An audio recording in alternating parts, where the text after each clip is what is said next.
하박국 첫 번째 설교입니다.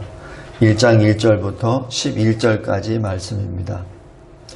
이 하박국은 총 3개로 나누어지는데 1절부터 11절까지는 하박국이 첫 번째 하나님께 기도하고 응답받고 12절부터 2장 마지막까지는 두 번째 하박국이 기도하고 하나님이 응답해 주시고 그 다음에 3장에서는 이 모든 것을 마음에 새기며 하나님께 기도하는 것이 하박국 3장으로 들어갑니다. 이 하박국 선지자는 대략 이 남유다 마지막 이 여호야김 시대부터 사역을 했던 자로 추측이 됩니다. 이 말씀을 보기 전에 이 하박국 선지자가 살았었던 유다의 정치 상황, 그걸 잠깐 보겠습니다. 이 열왕기하 23장 보겠습니다. 열왕기하 23장. 유다가 멸망하기 전에 하나님께서 요시야 왕을 세워서 요시야 왕이 종교개혁을 단행하고 과거에 선진들이 했었던 우상들을 다 무너뜨리고 또 요시야 시대에 율법을 다시 가르칩니다. 그래서 새롭게 유다가 다시 새롭게 세워지는 그 시대인데, 그런데 요시야가 이 애굽과 전쟁터에 나가서 전사를 합니다. 그리고 요시야가 죽은 그 기점부터 남유다는 이제 멸망의 길로 계속 치닫습니다. 그래서 여기 열왕기하 23장 29절 한번 보십시오. 그 요시야 왕이 애굽 왕 바로 느고가 아수르 왕을 치고자 할 때 그때 막아섭니다. 근데 여기 제가 봐도 굳이 나가지 않아도 되는데 왜 나갔을까? 저도 그것은 수수께끼입니다. 근데 이 요시야 왕이 애굽 왕과 싸우기 위해 나가죠. 그랬을 때 애굽 왕이 요시야를 무기떠에서 만났을 때 죽입니다.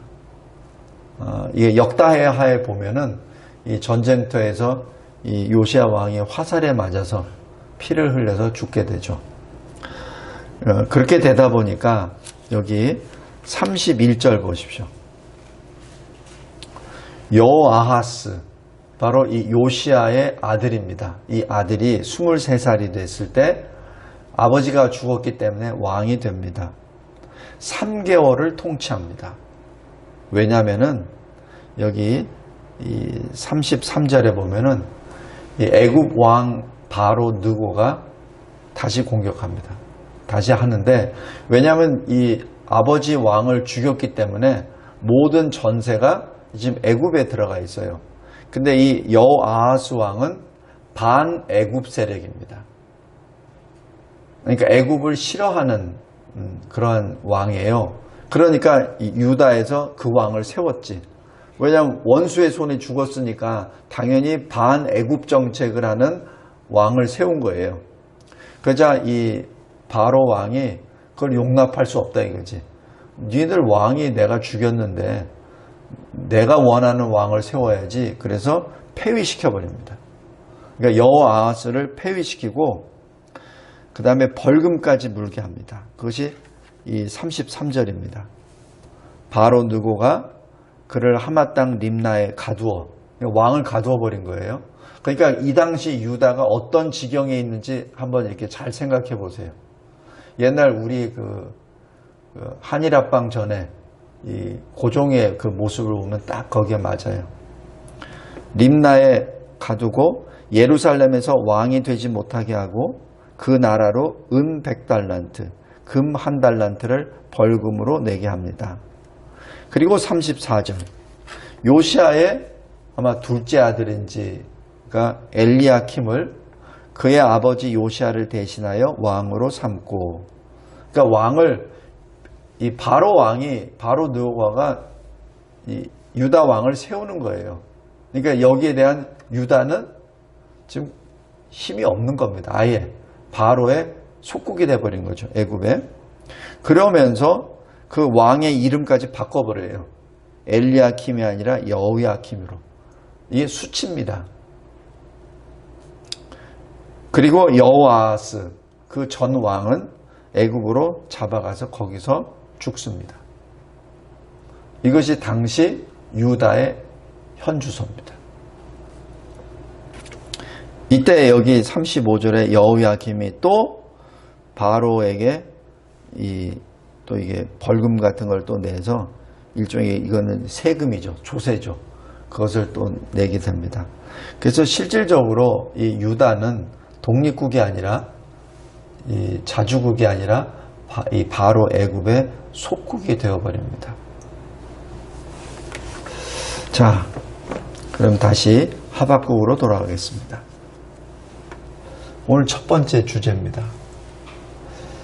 만약에 여러분이 하박국이라면, 하박국은 유다의 선지자예요. 여러분 기도 어떻게 하겠습니까? 바로가 와서 왕도 죽이고 또 왕도 갈아치우고 자기 입맛에 좋은 왕을 세우고 이름까지 바꾸고 강제로 벌금이나 조세도 다 걷어갔습니다. 만약 여러분이 지금 유다 백성이라면 어떻게 기도하겠습니까? 저라면 이렇게 할 것 같아요. 하나님, 저 애굽으로부터 우리를 자유케 해주세요. 더 이상 저 애굽의 바로 느고가 우리나라를 약탈하지 못하게 해주세요. 언제까지 저 이방 나라의 속국처럼 살아야 되겠습니까? 그죠? 그렇게 아마 기도할 것 같아요. 그런데 여기 2절에 보면은 이 하박국은 그렇게 기도하지 않습니다. 여호와여, 내가 부르짖어도 주께서 듣지 아니하시니 어느 때까지리까? 내가 강포로 말미암아 외쳐도 주께서 구원하지 아니하시나이다. 지금 여기 애굽에 대한 말은 없어요.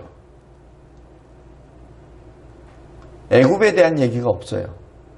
근데 저 같으면은 애굽으로부터 우리를 좀 살려주세요라고 하겠는데 없어요. 3절에 어찌하여 내게 죄악을 보게 하시며 폐역을 눈으로 보게 하시나이까?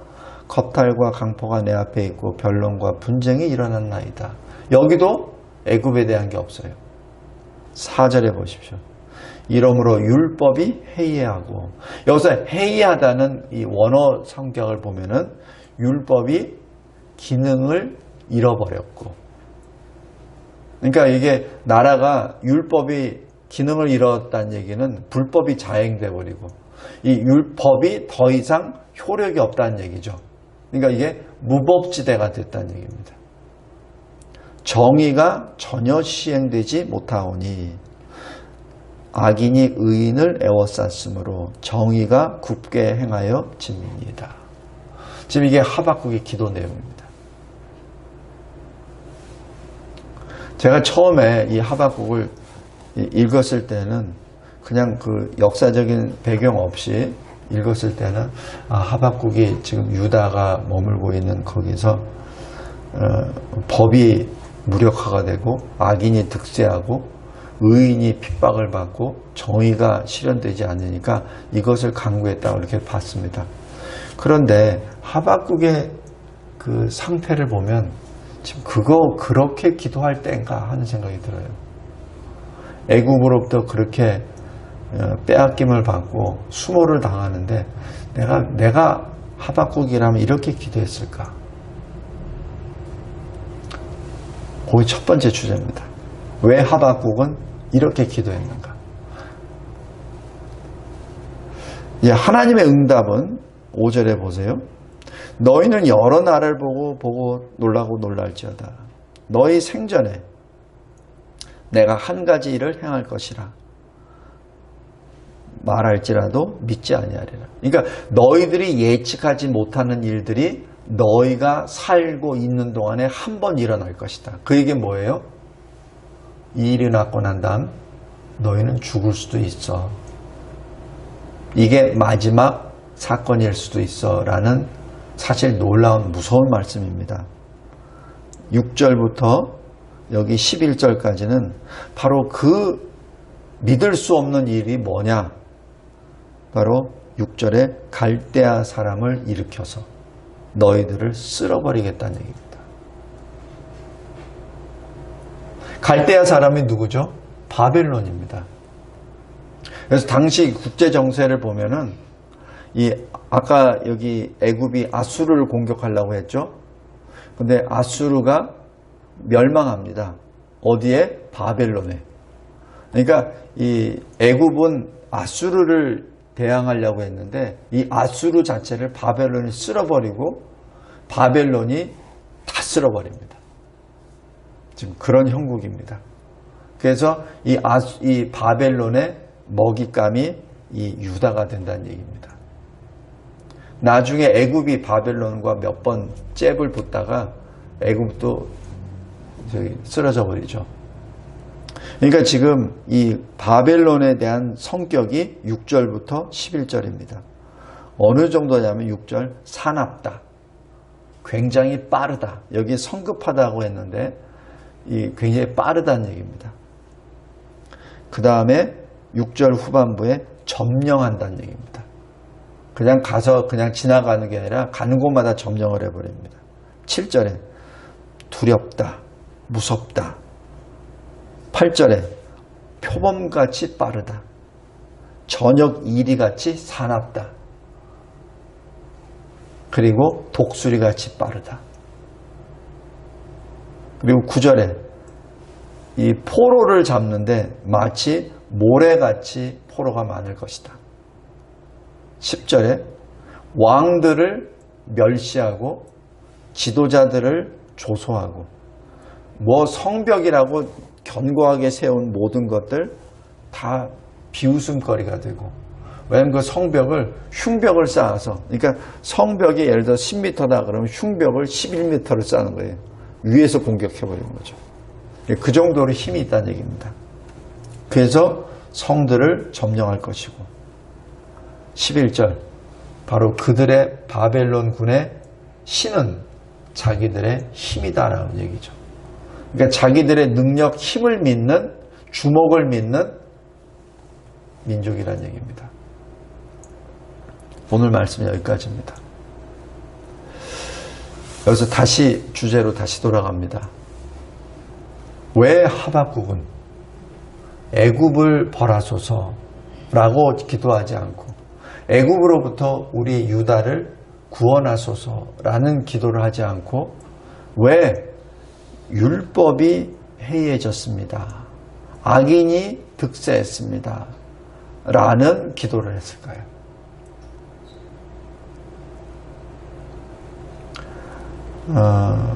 그래서 제가 이 말씀을 다시 묵상하면서 내가 지금 기도하는 것이 제대로 된 기도인가 하는 생각을 다시 합니다. 우리나라도 사실 평안한 나라는 아니잖아요. 그죠? 그래서 우리가 기도할 때 저 북한이 속히 멸망하게 하소서.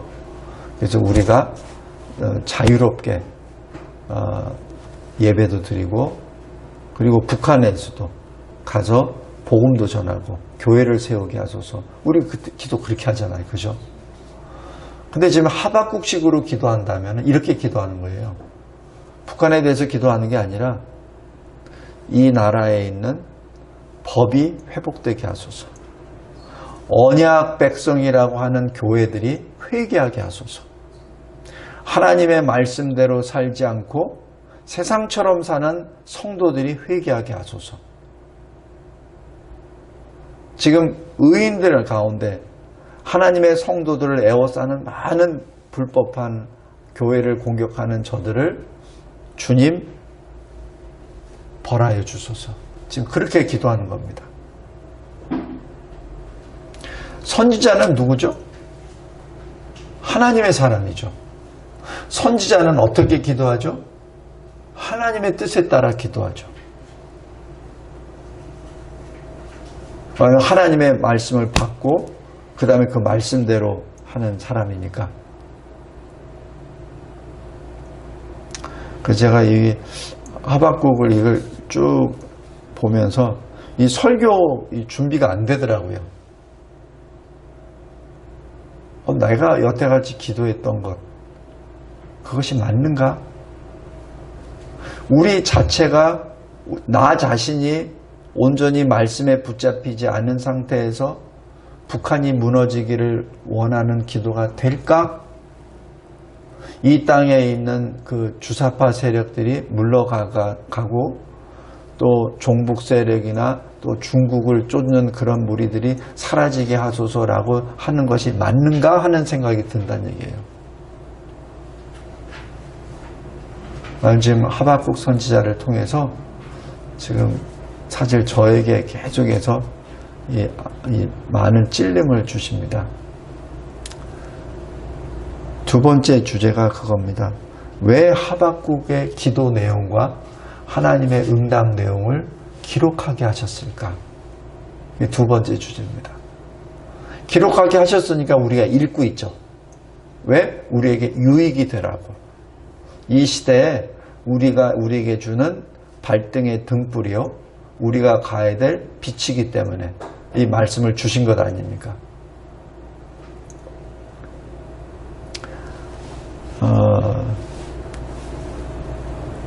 말씀을 맺겠습니다. 우리가 이 시대를 바라보면서 어떻게 기도해야 되는가? 그냥 우리의 대적 원수를 물리치소서라는 그런 기도 해야 되겠죠. 그러나 이 하박국이 하는 하나님의 기도는 지금 그런 기도가 아니에요. 우리 자체, 하나님의 백성들, 교회가, 이 나라가 온전하게 하나님 앞에 설기를 원하는 기도입니다. 우리 엘리야 기도를 잘 보세요. 엘리야가 어떻게 기도했는지. 엘리야는 이 북이스라엘에서 아합 왕이 통치했을 때 했었던 선지자입니다. 그런데 엘리야 선지자가 기도했었던 것은 기근을 위해서 기도한 거예요. 왜? 하나님이 그 마음을 주셨으니까. 기근은 고통이잖아요. 그런데 왜 엘리야가 기근을 위하여 기도했을까요? 북이스라엘의 백성들 회개하라고.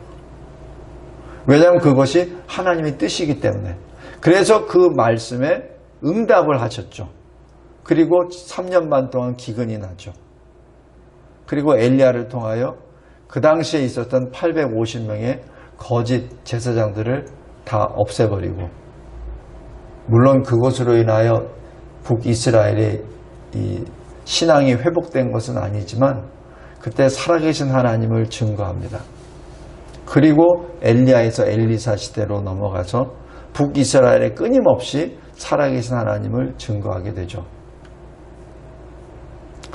성도 여러분, 하박국의 기도, 우리 다음 주 시간에는 하나님 앞에 부르짖는 하박국의 기도 내용이 뭔지 아세요? 하나님, 왜 하필 하나님의 백성을, 하나님을 믿지 아니하는 저 갈대아인 바벨론인을 들어서 왜 심판을 하십니까? 왜 징계를 하십니까? 라는 질문이에요.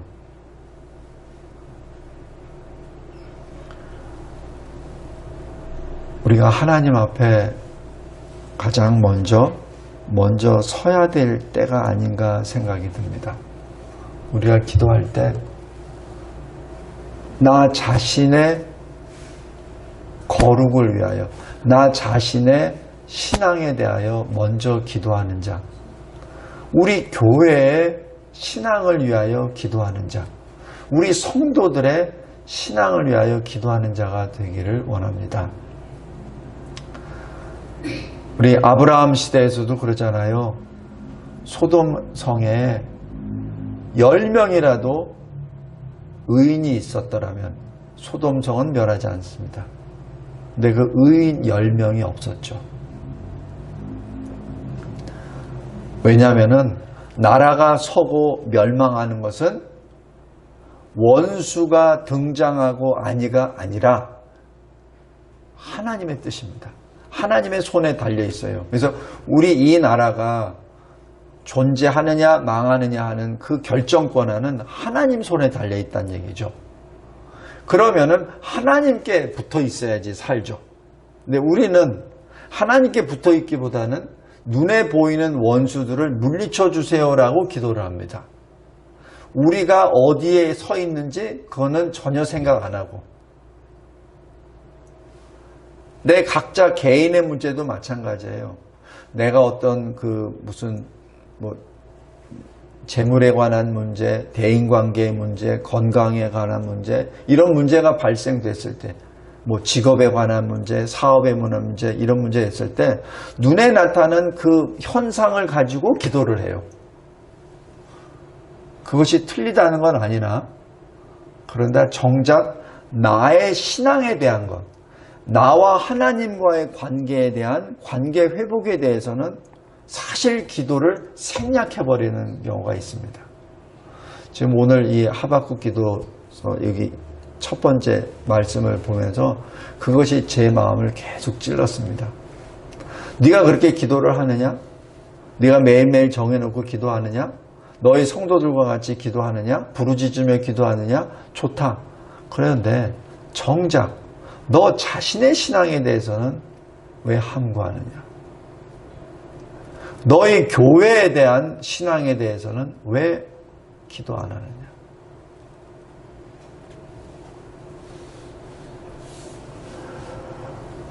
이것이 첫 번째. 그리고 두 번째는 응답을 받든지 못 얻든지 늘 하나님이 우리를 보고 계십니다.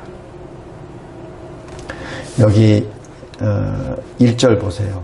선지자 하박국이 묵시로 받은 경고라. 이 경고라는 말은 이 소선지서에 보통 나오는데 이방 나라를 향한 메시지를 말할 때 이렇게 이야기합니다.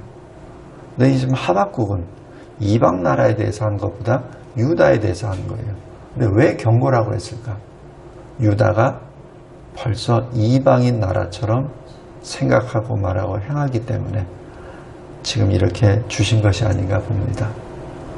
그리고 묵시로 받은 경고라, 묵시라고 얘기하는 것은 바로 눈에 보이는 겁니다. 지금 하박국 선지자는 귀로 듣는 것이 아니라 지금 눈으로 받은 겁니다. 언제?